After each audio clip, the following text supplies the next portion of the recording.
24 ঘন্টায় আবহাওয়ার পূর্বাভাসে বলা হয়েছে রংপুর, রাজশাহী, ঢাকা, ময়মনসিংহ, খুলনা, চট্টগ্রাম, সিলেট এসব বিভাগের উপর দিয়ে হালকা থেকে মাঝারি ধরনের বৃষ্টি, বজ্রসহ বৃষ্টি, সেই সাথে কোথাও কোথাও লাইটনিং হওয়ার সম্ভাবনা রয়েছে। তো এসব এলাকার এই বৃষ্টির সাথে মাঝারি ধরনের কোথাও কোথাও ভারী থেকে অতি ভারী বর্ষণের সম্ভাবনা রয়েছে। তো এসব এলাকার এই যে বাংলাদেশের এই যে বৃষ্টিটা হচ্ছে আসলে আমাদের একটা ডিপ ডিপ্রেশন গতকালকে ছিল, সেটা গতকাল সন্ধ্যার দিকে ল্যান্ড ক্রস করেছে। বর্তমানে উড়িষ্যার ওখানে ল্যান্ড ডিপ্রেশন আকারে আছে। এটা আরও ক্রমান্বয়ে বৃষ্টি ঝরিয়ে দুর্বল হতে যাচ্ছে। তো এই যে ল্যান্ড ডিপ্রেশন এর প্রভাবে আমাদের সমস্ত সমুদ্র বন্দরসমূহের জন্য 3 নম্বর সতর্ক সংকেত রয়েছে।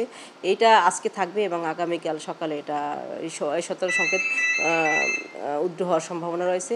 এবং এই যে বৃষ্টিপাতের অ্যাক্টিভিটি এটা আগামী 1 সপ্তাহ পর্যন্ত থাকবে। তবে এই ডিপ ডিপ্রেশনের এই যে ল্যান্ড ডিপ ডিপ্রেশন এটা ক্রমান্বয়ে ঘুরে এটা রংপুরের ওদিকে 5-6 তারিখের দিকে যখন আসবে তখন বৃষ্টিপাতের অ্যাক্টিভিটি আবার একটু বাড়বে। তবে আজকের পর আবার বৃষ্টিপাত এক দিন বা 1.5 দিনের জন্য কিছুটা কমলেও ওইটা আবার 5-6 তারিখে আবার বেড়ে যাওয়ার সম্ভাবনা রয়েছে। সব মিলিয়ে বলা যায় আগামী 7-8 দিনে বৃষ্টিপাতের অ্যাক্টিভিটি প্রায় থাকবে। এছাড়াও এর পাশাপাশি রয়েছে যে মনসুন যে বাংলাদেশের উপর সক্রিয় অবস্থানে রয়েছে এবং উত্তর বঙ্গোপসাগরে এটা প্রবল আকার ধারণ করছে।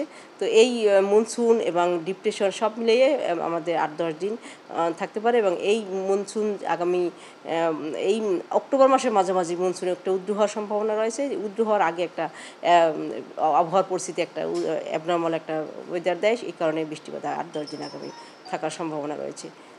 তো গত 24 ঘন্টায় আমাদের সর্বোচ্চ বৃষ্টিপাত রেকর্ড করা হয়েছে 67 মিলিমিটার ফেনীতে। এছাড়া ঢাকাতে ছিল 2 মিলিমিটার। এটা ছিল গতকাল সকাল 6টা থেকে আজকে সকাল 6টা পর্যন্ত। আর 6টার পরে ঢাকাতে বৃষ্টিপাত হয়েছে 20 মিলিমিটার।